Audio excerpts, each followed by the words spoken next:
मुसलमान जातिवाद में बांट के, धर्मवाद में बांट के लड़ाती रहेगी, आप लोगों का फायदा उठाती रहेगी। मैं आप सभी साथियों से पूछना चाहता हूं, आज इस वक्त लिम्पी नाम की बीमारी चली हुई है, सबको पता होगा। हमारी गौ माताएं कैसे तड़प तड़प के मर रही है। भाजपा सरकार, कोई पार्टी वाला बैठा हो भाई, बुरा मत मानना, बात को समझना और सुनना। भाजपा सरकार जब 2014 में चुनाव लड़ने आई, उन्हें कहा था गौ माता की रक्षा हम करेंगे। उन्हें करी भी गौ माता की रक्षा। कैसे करी? भारत 20वें नंबर पर था गाय का मीट बेचने में, जिसको बीफ कहते हैं। आज भारत 3रे नंबर पर है। या रक्षा करी। जितनी गायें पहले कटती थी उससे 3 गुना बढ़ गई। आज लिम्पी नाम की जब बीमारी आती है, हमारे देश का प्रधानमंत्री, हमारे देश का राजा बाहर से चीते लाता है। मैं पूछना चाहता हूँ, कहाँ अपने बाप की शादी में लेके जाएगा उनको? क्या कमाएंगे वे? उनके पास इस बात का कोई जवाब है? क्या कमाएंगे उनके लिए वे? हर जगह बस उनको एक ही काम है, इस लोगों को आपस में लड़ा दो, भिड़ा दो, हिंदू मुस्लिम करा दो, उसको उसका दुश्मन बना दो और तुम राज करते रहो। जो काम अंग्रेज करते थे आप लोगों को लड़ा के, वही काम आज हो रहा है।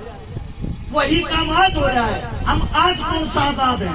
आप सबसे पूछना चाहता हूँ, आप अपने आप को आजाद मानते हो? देश को आजादी 47 में मिली थी, 1947 में। उसके पूरे 4 साल बाद 1951 में शहीद चंद्रशेखर की माता जी की मृत्यु हुई थी, देहांत होया था। चंद्रशेखर की माँ, नाम देखो कितना बड़ा, देश का क्रांतिकारी योद्धा, उसकी माता जी की मूर्ति तक नहीं लगने दी थी आप लोगों की सरकार ने, आप लोगों के प्रधानमंत्री ने। पता है क्यों? इसलिए अगर इसकी मूर्ति लग गई, लगने के बाद इनकी क्रांतिकारी विचारधारा फिर ऊपर आ जाएगी। आप लोगों को नहीं पता हो, भगत सिंह, चंद्रशेखर जब हमारे बीच नहीं रहे, उनके 50,000 साथी अंग्रेजों ने ढूंढ ढूंढ के बुरी तरह तड़पा के मारे। वही हालात आज हो रखे हैं। जब आप लोगों के पास में आपका कोई साथी तड़पता है, आपकी गौ माता आज बुरे तौर से जूझ रही है, कहाँ चले गए भाई आज वे गौरक्षक? वे गौरक्षक जो पार्टियों में, उनकी बातें कर रहा हूं मैं, इनकी नहीं। ये जो सदैव अपना कार्य करते आए हैं, जो आज भी संभाल रहे हैं, मैं हर एक पार्टी की बातें कर रहा हूँ। कहाँ है वे पार्टियां? कहाँ है उन पार्टियों के MP MLA? सिर्फ क्या उनको राजनीति करने के लिए और वोट मांगने के लिए गायें याद आती है? कोई मुद्दा बनाना हो, भाई भाई से लगाना हो, तभी गौ माता को उठा लाएंगे। हर टीवी चैनल पे 3 दिन से ये चल रही है खबर, आज चीते ने इतना भाग्या, आज चीते ने इतना भाग्या, आज चीता इतना थोड़े। क्या कमाएगा वो चीता?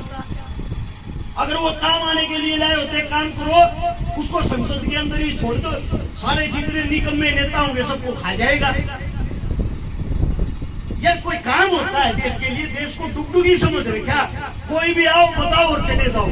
हमारा इंसानियत के नाते धर्म बनता है। आज हमारी गौ माता खतरे में है, तो सबसे पहले सारे काम छोड़ के हम सबका, जो अपने आप को हिंदू कहता, सच्चा हिंदू, उसका फर्ज बनता है। गौ माता से बड़ा उसके लिए कोई फर्ज नहीं। सबसे पहले अपनी गौ माता को बचाएं। आपके घर में 100 रुपए हो, 200 रुपए, 500 रुपए हो, इतने रुपए में आप लोग गरीब नहीं होते। कोई 300 रुपए की दिहाड़ी भी करता है ना, अगर एक दिन की अपनी दिहाड़ी दे देगा, वो गरीब नहीं होता। आप मंदिरों में भी तो दान देते हो, मस्जिदों में भी तो दान देते हो, गुरुद्वारे में भी तो दान देते हो। आज हमारी गौ माता दान मांग रही है, हमारा हक बनता है हम उस गौ माता को दान दे। और सबसे पहले भाई कमेटी वालों को एक बात मैं कहना चाहता हूँ, सबसे पहला दान 5100 रुपए का अपनी जेब से मैं दे रहा हूँ।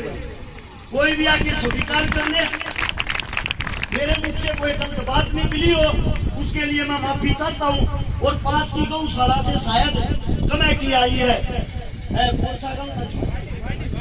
पाड़ी गांव से कमेटी आई है भाई। 5100 रुपये इस गांव को, 5100 रुपये उस गांव वालों को दे रहा हूँ।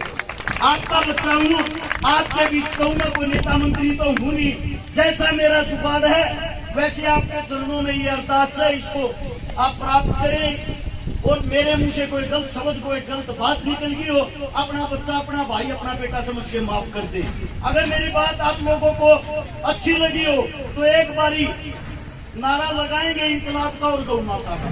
तैयार हो? बोलो इंकलाब, इंकलाब, गौ माता की, गौ माता की। धन्यवाद आप सबका।